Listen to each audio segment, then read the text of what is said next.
जय Hind dear friends, आज फिर मैं आप लोगों के लिए बहुत ही महत्वपूर्ण वीडियो लेकर आया हूँ। मध्य प्रदेश के नृत्य पहले करवा चुका हूँ, आज पढ़वाने वाला हूँ मध्य प्रदेश के लोक नाट्य या लोक नाटक। मध्य प्रदेश में कौन कौन से लोक नाटक हैं, कौन से क्षेत्र में कौन सा लोक नाटक प्रचलित है। तो इस वीडियो को पूरा देखें आप, और चैनल पर अगर आप नए हैं तो चैनल को सब्सक्राइब ज़रूर करें, वीडियो को ज़्यादा से ज़्यादा शेयर करें और वीडियो को लाइक करें। देखिए, सबसे पहले हम बात करते हैं कि मध्य प्रदेश के लोक नाट्य को नाटक बोलते हैं, ठीक है। तो सबसे पहले हम पढ़ेंगे मालवा के लोक नाट्य। मालवा क्षेत्र में कौन कौन से लोक नाट्य प्रचलित है। तो पहला है हमारा माच। कौन सा है? माच मालवा क्षेत्र का लोक नाट्य लगभग 300 वर्ष पुराना है। कितना प्राचीन है ये लोक नाट्य? 300 वर्ष पुराना है, जिसका उद्भव कहाँ से माना जाता है?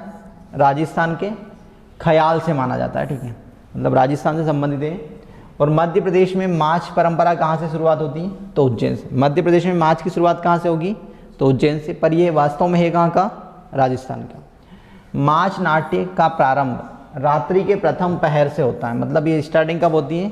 रात्रि का पहला पहर, मतलब 9 बजे के आसपास, ठीक है।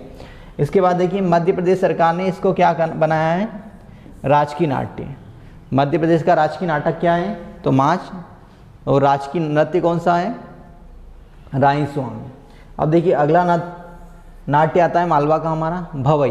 कौन सा नाट्य अगला?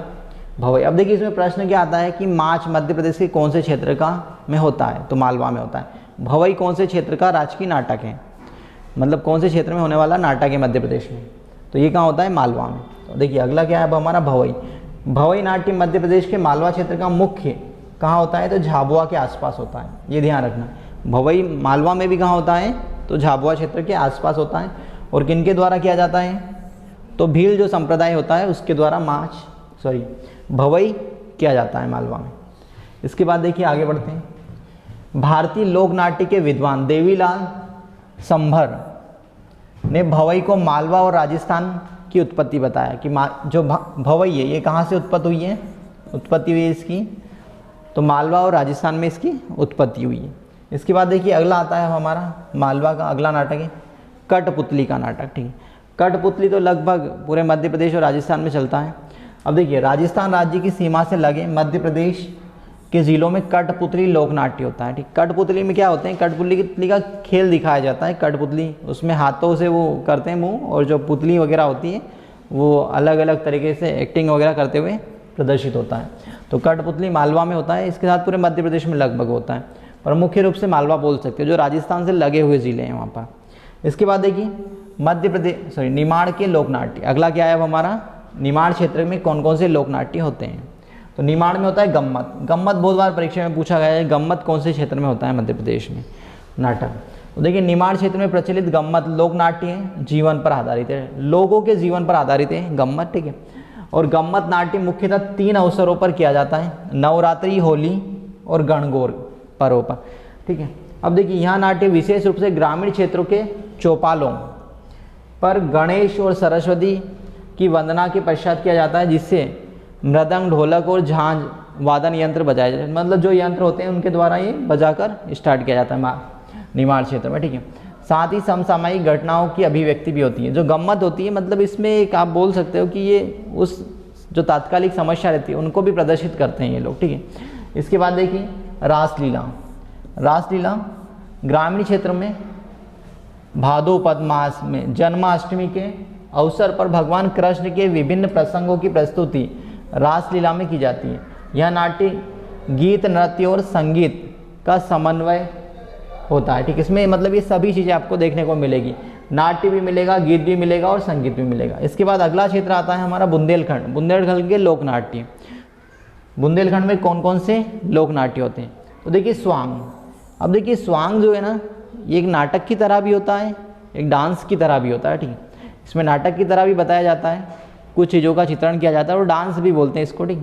तो देखिए, स्वांग बुंदेलखंड का पारंपरिक लोक नाट्य स्वांग गायन, ठीक है, और अभिनय दोनों पर आधारित होता है। मतलब यह गाया भी जाता है, मतलब इसमें अलग अलग कैरेक्टर के ऊपर गाना भी होता है और अभिनय भी होता है, एक्टिंग भी करते हैं वो, ठीक है।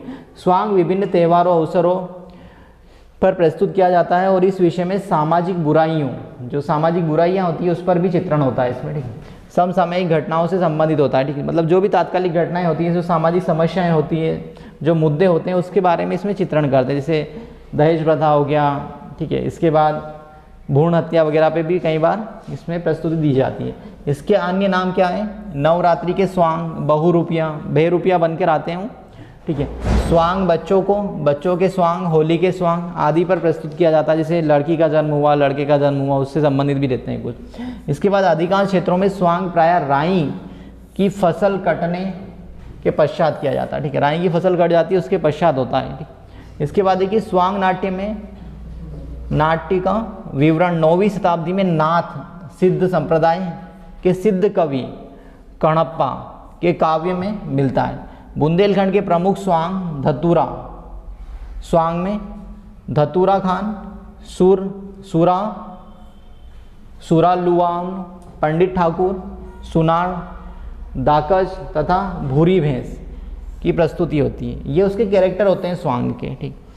इसके बाद देखिए स्वांग के विभिन्न क्षेत्रों के नाम क्या है? स्वांग के विभिन्न क्षेत्रों में नाम, अलग अलग क्षेत्रों में स्वांग को अलग अलग नामों से जाना जाता है। कहीं पर इसे बोलते हैं तमाशा, कहीं पर बोलते हैं ख्याल, कहीं पर बोलते हैं माच, और कहीं पर बोलते हैं इसको गम्मत, ठीक है। ये गम्मत है ना। तो ये अलग अलग क्षेत्र में अलग अलग नामों से जाना जाता है, ठीक है। इसके बाद देखिए आगे बढ़ते हैं। अगला जो क्या है अब हमारा अखाड़ा। क्या है अगला? अखाड़ा। अब देखिए अखाड़ा इस लोक नाट्य का प्रचलन बुंदेलखंड, बघेलखंड में है, ठीक है, जिसमें प्रमुख रूप से शारीरिक कलाओं का प्रदर्शन किया जाता है। इसमें अलग अलग अखाड़े होते हैं, वो अपने प्रदर्शन करते हैं, शारीरिक प्रदर्शन। कहीं पर लकड़ी चलाना दिखाते, तो कहीं पर अलग अलग प्रकार के प्रदर्शन किए जाते हैं, शारीरिक होते हैं यहाँ पर सारे, ठीक है। इसके बाद देखिए खम्ब स्वांग, यहाँ बुंदेलखंड में कोरकू जनजाति के द्वारा किया जाता है। खम्ब स्वांग कौन करता है? कोरकू जनजाति। इसके बाद देखिए बघेलखंड के लोक नाट्य, नौटंकी। बघेलखंड में कौन सा होता है? नौटंकी। बघेलखंड में एवं बुंदेलखंड के क्षेत्रों में लोकप्रिय नाटक है। यहाँ प्राचीनतम लोक नाट्य शैली है, ठीक है। इसमें नाटक करते हैं, एक्टिंग करते हैं। इस नौटंकी के अनुसार मोरध्वज, गोपीचंद्र, पूर्ण भक्त एवं ध्रुव आदि चित्रों को रचना की गई है, ठीक है। मतलब इसमें एक्टिंग वगैरह की जाती है, नाटक प्रदर्शित किया जाता है। आधुनिक कला में नौटंकी का उद्भव भारतेंदु हरिश्चंद्र के नाटक द्वारा किया गया है, जिसमें धार्मिक प्रसंगों का केंद्र में रहे हैं, ठीक है। मतलब धार्मिक जो भारतेंदु हरिश्चंद्र के जो नाटक है, हरिश्चंद्र के जो नाटक है भारतेंदु हरिश्चंद्र के, तो इनमें जो धार्मिक प्रसंग थे उसके ऊपर उससे संबंधित नाटक हुआ करते थे। वर्तमान में चेंज हो गया कुछ समय के अनुसार। नीलदेवी नाटक, नीलदेवी नाटक में साहित्यिक रूप से विस्तृत वर्णन किया गया है। नौटंकी में प्रमुख पात्र सूत्रधार रंगा कहलाता है, ठीक। जो प्रमुख सूत्रधार होता है उसे क्या कहते हैं? रंगा। इसमें विदूषक दर्शकों को हंसाता है। विदूषक मतलब जो हंसाने का काम करता है, ठीक। कपिल शर्मा बोल सकते हो आप, ठीक है। इसके बाद देखिए मनसुखा। मनसुखा नाट्य रास का परिवर्तित रूप है, जो मुख्यतः त्योहारों और विभिन्न अवसरों पर किया जाता है। श्रृंगार पर आधारित मनसुखा लोकनाट्य पदों के माध्यम से प्रस्तुत किया जाता है, और ग्रामीण क्षेत्रों में यह नाट्य मनसुख लाल के नाम से जाना जाता है। अगला है हमारा छाहूर। क्या है अगला? छाहूर।